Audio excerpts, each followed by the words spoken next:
Hey guys, so I want to welcome you guys all to a little holiday chat with Donna Carlson is here with me today.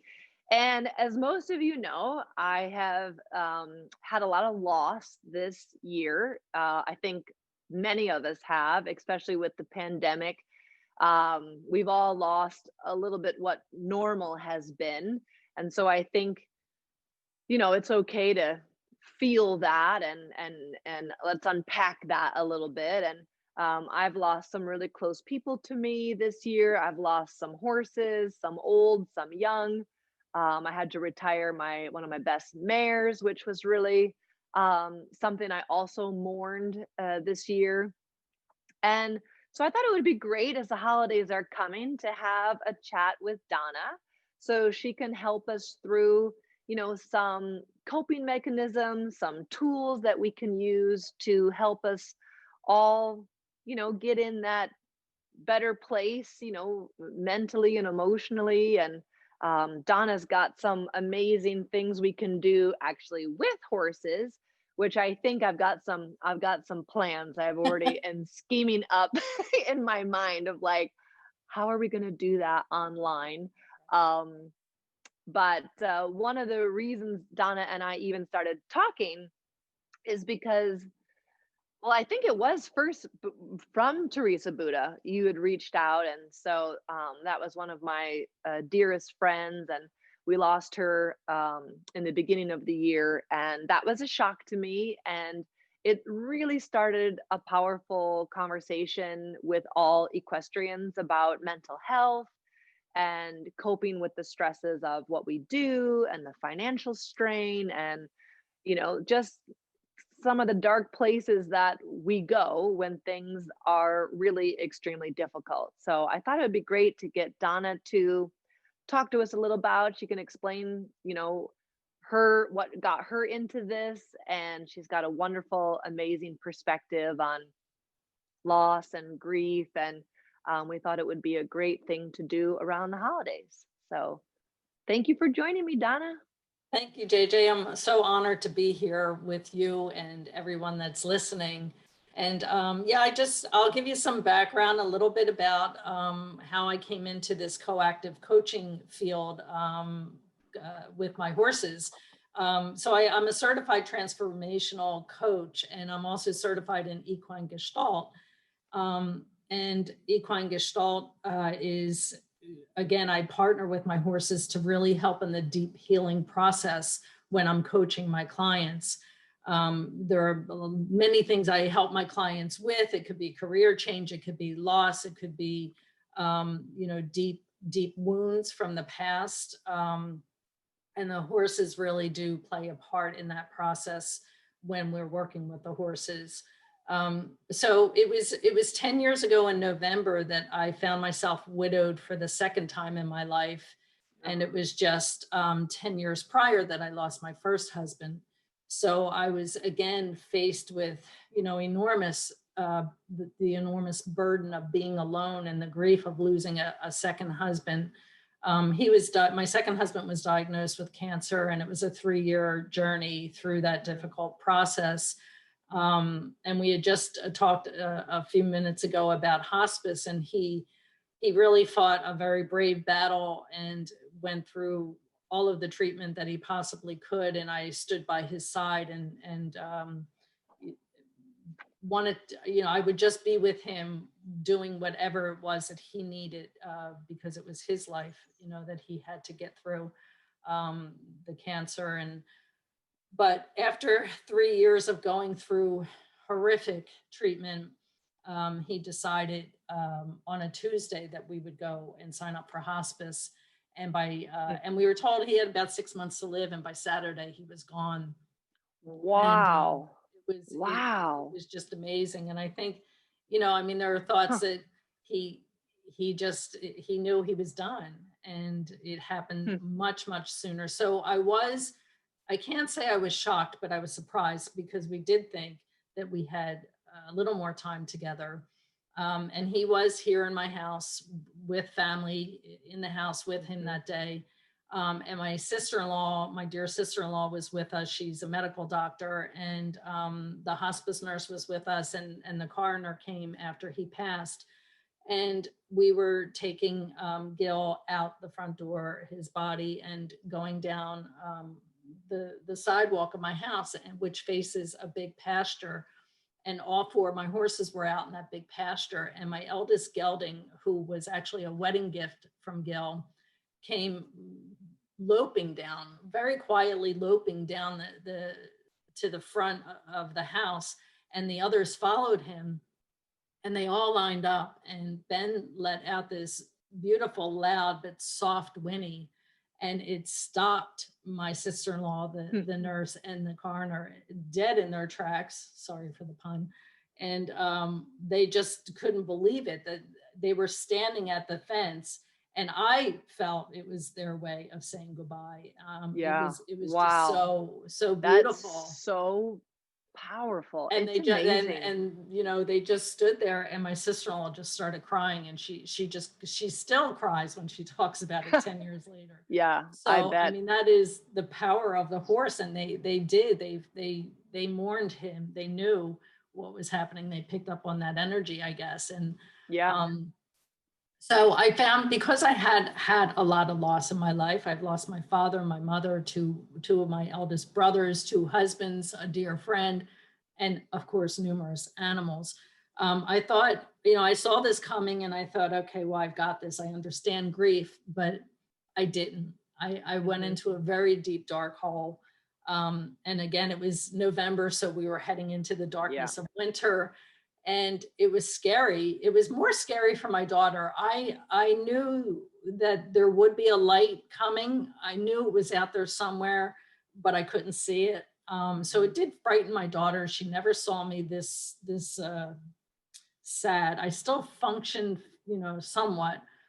So I knew to trust and honor my own feelings, that I would be okay. So I sat with it for a few months, and it was probably around February that I got myself up and decided to go out and be with Ben. And I sat in his stall, and I just, like I had many times before, just cried to him, and wrapped my arms around him, and I was able to really let go of the mourning. And what really that deep, dark hole really was fear.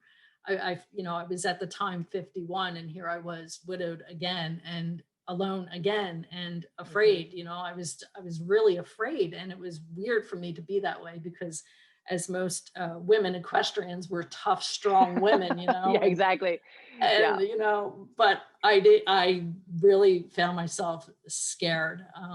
But it was when I was with Ben, and I got that feeling from him, like, you're going to be okay, girl, go, you're good, go out and be in the world again. I mean, and isn't that the truth, that we have all cried in a horse's mane? And yeah, it's just the most beautiful place to be. I mean, that's really, I mean, I talk about, the horses. I mean, that feels like my church, that it's like, that's where I feel my most, my truest self. And they allow you to feel the feels, and there's no judgment on that. But then they also, it's a real inspiration to be like, okay, well, we need to pick up and keep moving. Like, we need to keep going. Like, we need to put one foot in front of the other, and keep doing the thing, whatever that thing is, whatever job that is. Or it's just, they're just such incredible creatures, and there's so much healing to be found. And funny story about Donna and I, with this whole idea of this gestalt process. I had been at the Midwest Horse Fair as a clinician and a lecturer, and you look at the whole book, and you're like, okay, who do I want to go sit in on? This is so fun to be like. It was fun that I was giving a lecture and teaching some lessons, but I was like, oh, this is always like where all the great horsemen meet, and I wonder who I want to go sit in on. And this whole concept of the gestalt, it was incredible, because the founder was there, and she blew my socks off. I immediately bought all the books, and I thought to myself, I bet I mean, I don't have the time. but like it spoke to me that I was like, I would maybe consider becoming an instructor in this. This is amazing. Horses have healed me. They continue to heal me.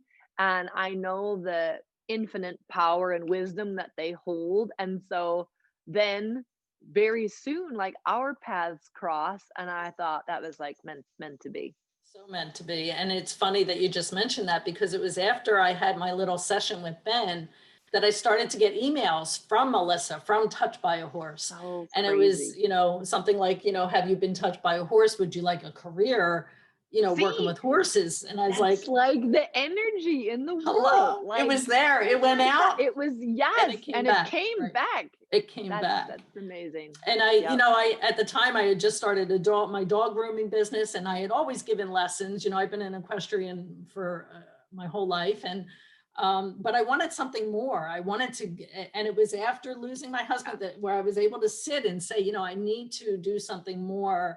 I need to contribute more to the world. And so after a couple of emails and whatever, I had a phone call with Melissa, and I was incredibly impressed. She's so brilliant at what she does. Mm-hmm. And I signed up, and it was a 2-year plus certification program. And I had to go around the country and do the hands-on work, and mm-hmm. you have to do your own work. And my first core was in Arizona, and I went with an open heart, open mind, as I always do. And but being an equestrian, I had a little skepticism, and I kind of sat there and said, okay, let's see what this is all about. And within 2 seconds of watching a student being coached and watching what the horse was doing, there was no denying it. Everyone's sitting there just sobbing.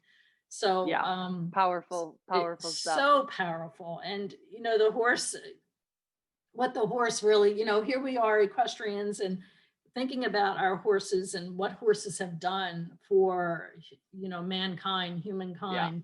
It's just incredible. We've asked them to fight our wars. We've asked them to race in our races, and to be at shows, and to be at rodeos, and we've asked them to do everything, plow our fields, and they've all done it. They just do it. They're just so magnificent, and they have this huge heart.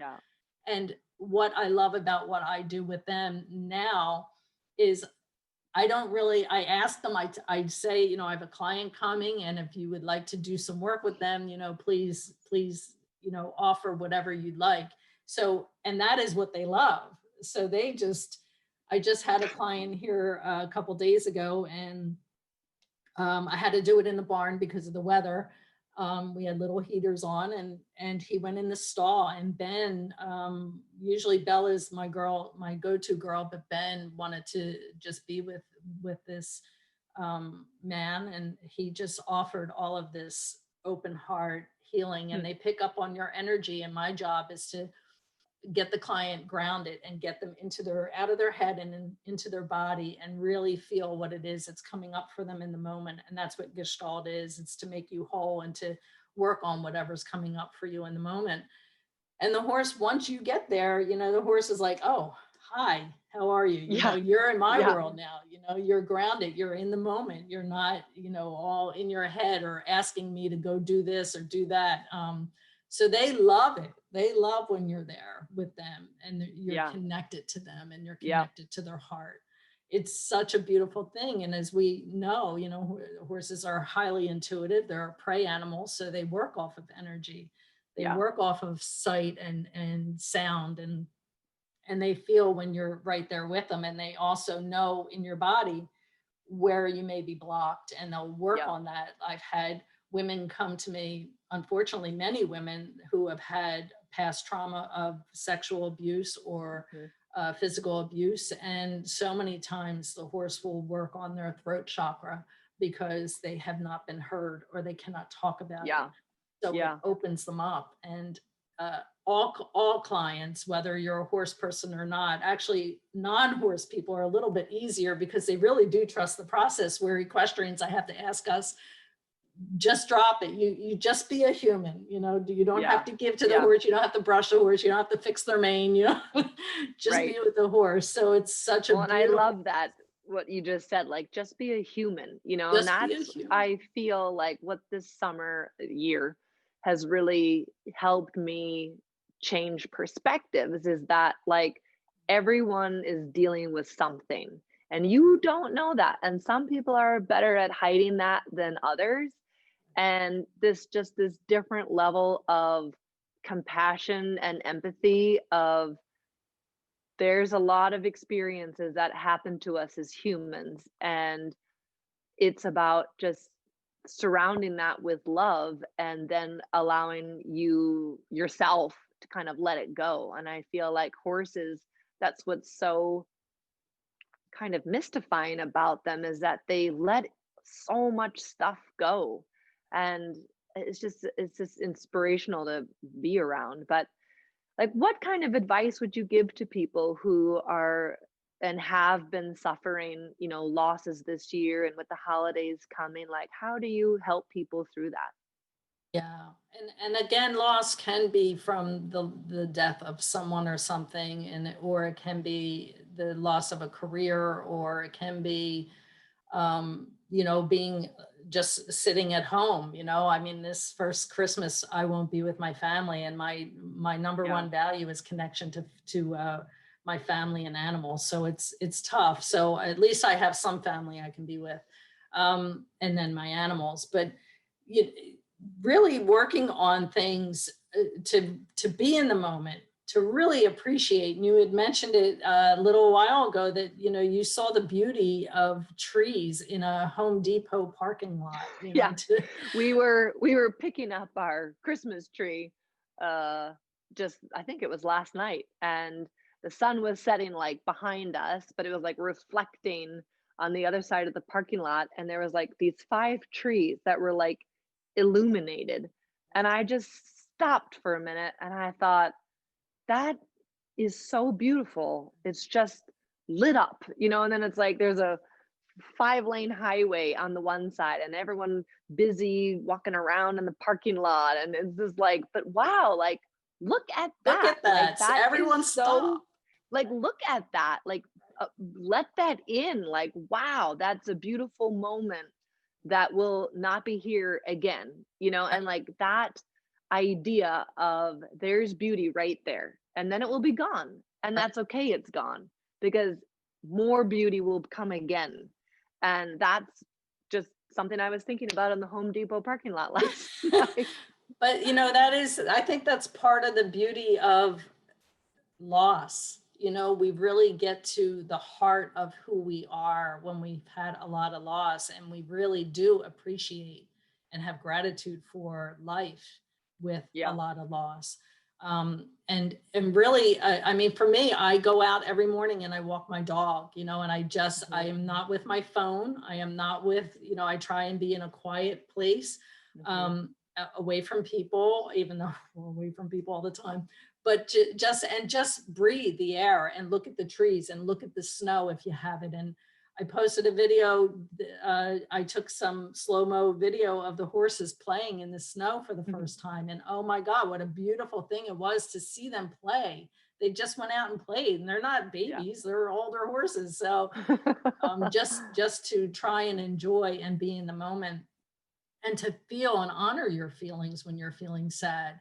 They're real. I mean, this has been a horribly tough year, and then Yeah. add on top of it the loss that you have had, and uh, and to be isolated. And it is true, and it's real.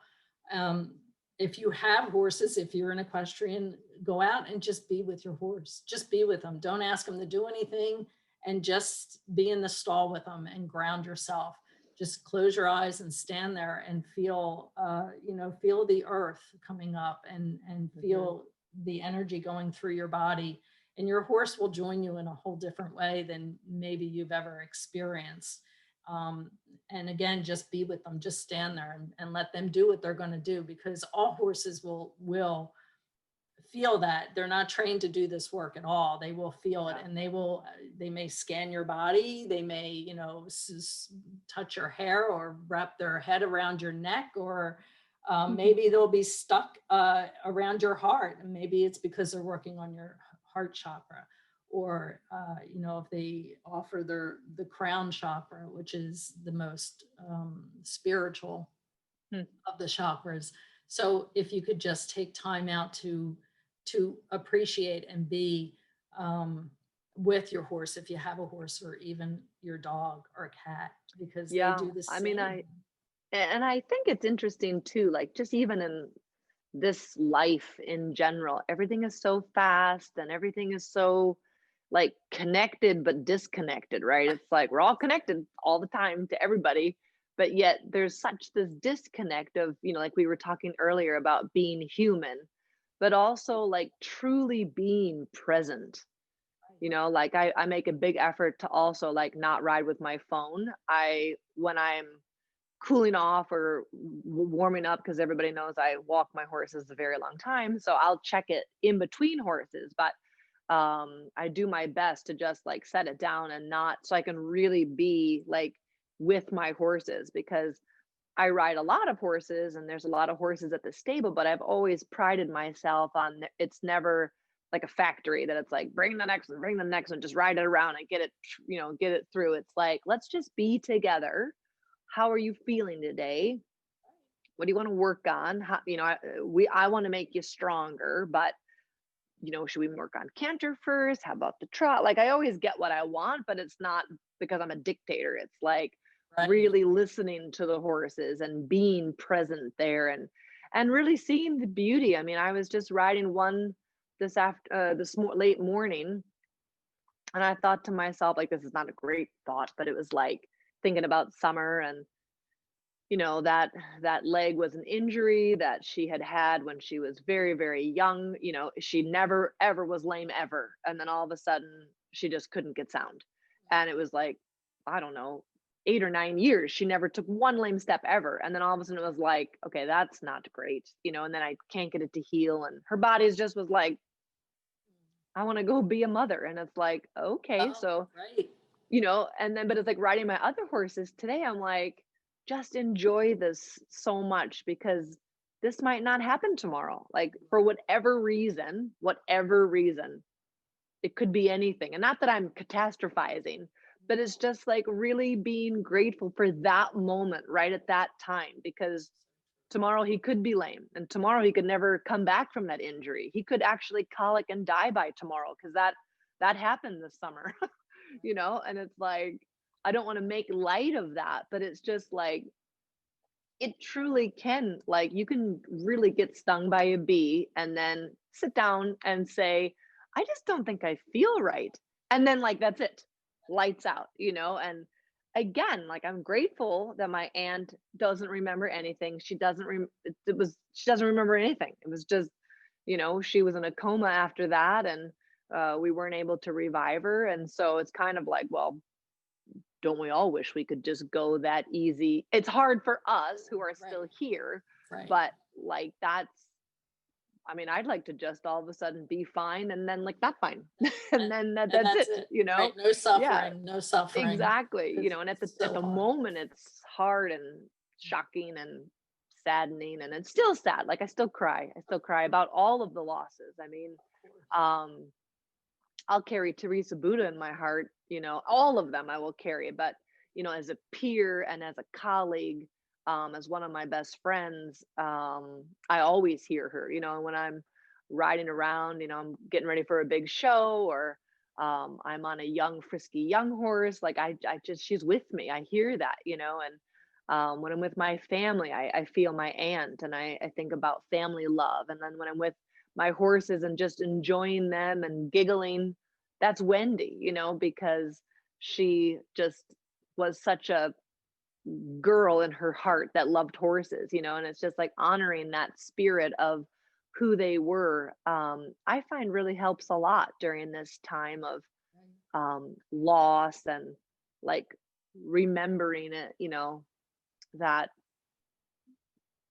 it's sad for us because they're not here anymore, but who's to say they're not here anymore? Right. It's Right. like there's so much power in the energy of the universe that I feel surrounded all the time by my loved ones.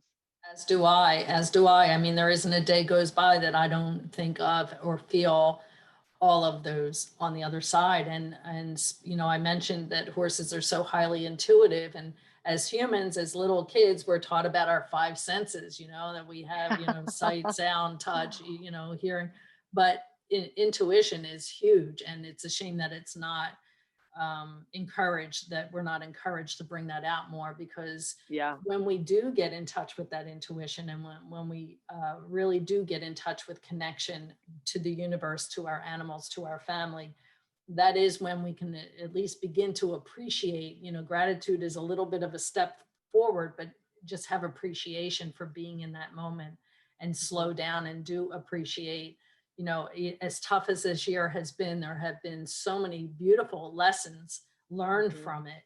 And yes, I mean, my goodness, now, you know, I'm coaching via Zoom, which is so great. You know, I'm reaching people around the country. So, you know, we may not be with the horses, but I'm trying to work on how I can, at least for the equestrians or the veterinarians that have horses, to get out and be with your horse, because I can help you do that.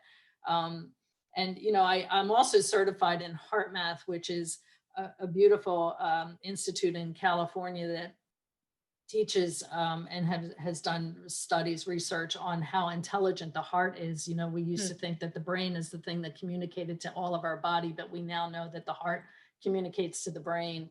And I just did a Wow. little meditative, a guided meditation that I just put up on my website for a low cost, but it's to really get you in touch with your heart, Hmm. and to take the 5 minutes of this breathing exercise, which is only a quick breathing exercise, but to get in touch with your heart, and to take some deep breaths and focus that air, that breath around your heart, and also to have appreciation, maybe with each breath, have appreciation for something or someone that you love, someone maybe that has gone to the other side, or for an animal sitting by your side. And it changes the transmitters to your brain. Mhm. It begins to open up your heart. And even on the meditation instructions, I say, you know, if you are an equestrian, do this before you open the barn door. You know, do it Yeah. before you bring your horse out, do it while you're brushing your horse, or before you mount, because it will help to connect you better to your horse, and to Yeah. have a more open feeling. And I think that that can help anyone when they're feeling sad or lonely or anxiety. It's actually proven. I mean, you know, and our field of energy as a human, we have an 8 to 10 feet radius of energy around us, and the horse has 5 times that. So Wow. they've found. I mean, that's why just being in the presence of a horse, we feel better, because the energy starts to connect, and it really it just becomes this beautiful uh, surrounding love. And that's really what a horse wants to give. They just want to give love and and beautiful positive energy. So that's something that you can do to help you through sad times. And again, go back to honor those feelings. Don't shut them down, because they're there for a reason. And our bodies are beautiful that way. You know, our bodies can help to heal ourselves from chronic disease, and it can help to heal broken hearts. And um, but it's about taking care of that, taking care of your emotions and your body, and and reaching out for help, for sure. Absolutely reach out for Yeah. some help when you're feeling sad. And just talking with someone can just that's what I love about what I do as a coach, is just being able to have someone open up to me, and have someone listen to you, you know, to Yeah. have someone listen to you. It's a beautiful thing. And the grief piece that I do with my clients, with the horses, I don't have to do it with the horse, but the horse just adds so much benefit to it. It's a beautiful piece. And it's you know, we just sit and we will talk about whatever that grief is, whether it's a someone or something. Yeah. If it is someone, you know, I go through a couple different sentences that I ask you to go more in depth with, like about this person. Let's talk about if you have regret. Let's talk about that regret, and Yeah. what is that Yeah. regret. And then I walk you through a couple other ones, and it just brings you it gets you very grounded, and it gets you very in touch with the feelings of grief. Yeah. And we all experience grief in different ways. So no one Yeah. has And the, there's no timeline, and there's there no isn't, timeline. there isn't. I mean, my second husband, like I said, you know, his anniversary was in November, and it was a really rough day for me. It was really rough. And I still honor my first husband. And that was a horrible, he had a 5-year demise from an addiction. So it was a really, really difficult Yeah. demise, but he taught me so much. So what lessons he probably taught me the most, Yeah. because he taught me so much about human behavior and addictions, and you know, being this big, beautiful person with a very deep, dark problem. Yeah. So, Yeah. you know, it's, what have you learned from this year? That's what I would like to offer. If I have groups, let's looking back and looking forward. So, you know, Yeah. what have we learned? Lessons learned, and what did Wendy teach you? You know, what did she give you? Yeah. What gifts did she give you? Well, and what did you learn? And then how can you use that going forward, Right. to honor that, what you learned, and how you want to live like them or not live like them. It's Right. like something sometimes that's most powerful It is. is to learn how I don't want to do something, Exactly. that's just as powerful as I'd like to emulate that perfectly. You always learn something. And I think that idea of being open, is really powerful. And you know, also like for the people around that are supporting the people who've had loss. I listened to Brene Brown interviewing David Kessler, who helped write the 5 stages of grief. And he actually wrote about the 6th stage, which was finding meaning in that person's life. And, like you're saying, like, what did you learn from them? What did their life give you? And then, for the people who are surrounding that person, ask questions about that person, or ask questions about that horse, or, that job you used to have, or, and like exactly like just what have you learned from that, and what can you take from that, and how can that help you going forward? But to really honor the legacy of someone and not be afraid to ask about them. I think the work you do, and my sister, who is very close to my aunt, she also worked with an energy worker and a kind of a spirit guide. And they did talk about all the hard questions of, do you regret anything? Do you feel like you said everything? Right. And I live my life like that every day. Like, I leave conversations with "I love you," because I don't want to have something happen and have me regret that I didn't speak my truth about, and I always tell my husband, poor Richard, I'm always like, if you're thinking something nice, you have to say it. Say it. Yeah, Because say it. Don't save it. don't, what are you saving it for? Don't Like, save it. do not save it. Like, if you are thinking something nice, or full of, you appreciate someone, or you're grateful for something that somebody did, like, share it. Like, do not keep it inside, because it's so important to, you know share that, those good ideas and those good thoughts about people. So um yeah, finding that beauty, like we were talking about earlier, finding that beauty in everything and everyone, and then giving power to it by saying it out loud, as I think also people who are helping people cope with loss, it's okay to talk about it, and I said the other night during my live, like, it's also okay to not be okay, and then it's important, I think, too, to understand and recognize when you're not so okay that you should talk to someone. I think that whole stigma of, I can handle this myself and I don't need help. And it's a difficult time because we can't all be physically close to our families.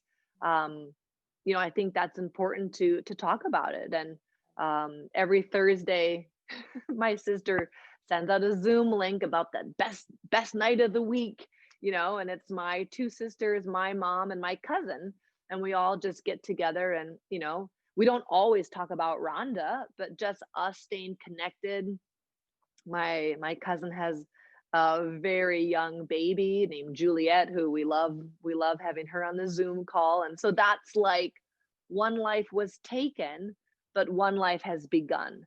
The And circle there's of life. there's beauty in a life well lived, and there's beauty in the life beginning, and to really, I remember when I lost my first horse, who was my absolute bestest friend in the whole entire universe and got me through adolescence and being an ugly kid and total ugly duckling and awkward, and helped me find my voice, and was, I mean, absolutely like my best friend. And that's what started this all for me, of like, I want every horse in my stable to be my best friend, Yeah, and I want them to feel like I love them that much and that they can trust me that much. right. But I remember it was really sad and difficult. He was colicking and he was 23, and I was not going to put him through surgery. It was most likely the small intestine. So it was kind of going downhill fast. And so we put him down at the farm. And I was there. I took his halter off. I held him while he went down. And that was for me really cathartic. And I had needed to do that and be part of that and be the last person to touch him. And, it was really a powerful moment. I was probably 20, I was also probably like 23 or 24. Like I was also young in my career too, but um I was driving the next day, which is rare because I like never get off the farm. I'm just always here, But I had been driving somewhere and I saw some foals frolicking around in the field. And it was just, the sun was hitting them and they were like frolicking around. And you're just like, God, I love horses so much. But it was like I had just lost him.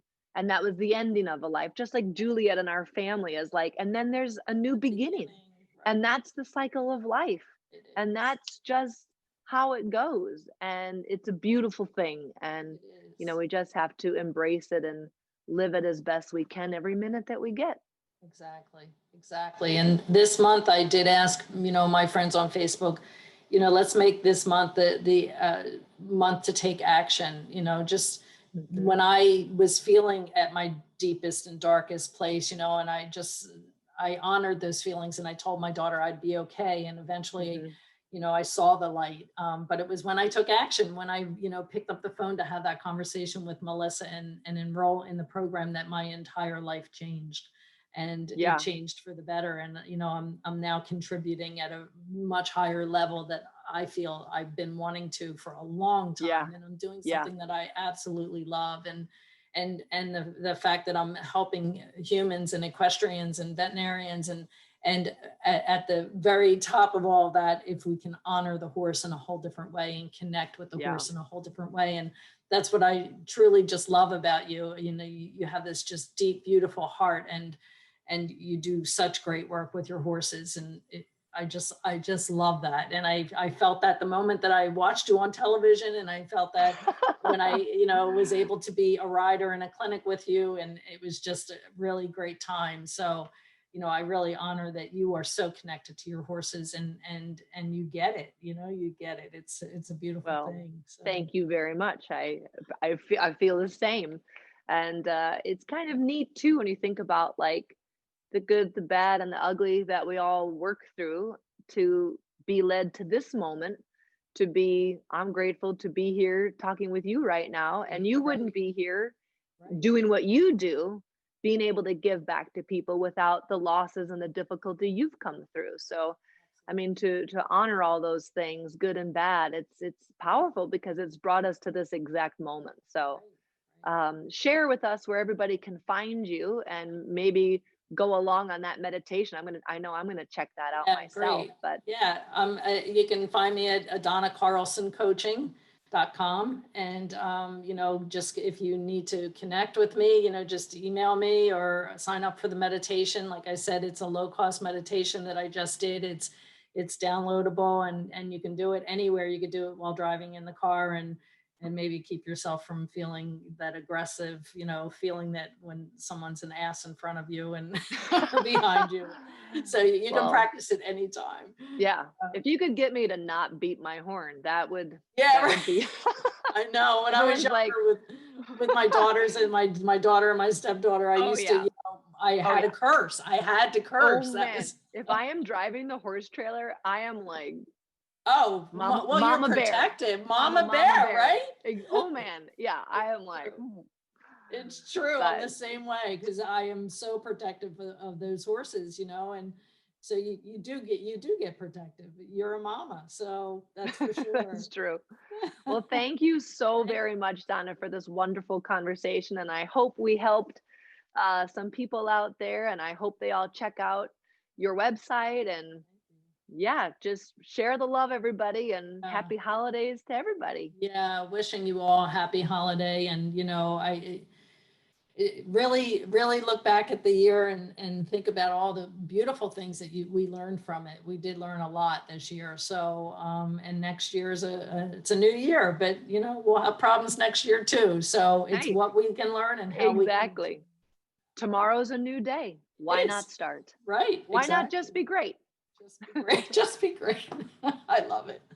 Thank you so Thank much, you so JJ. much. You bet. Thank you.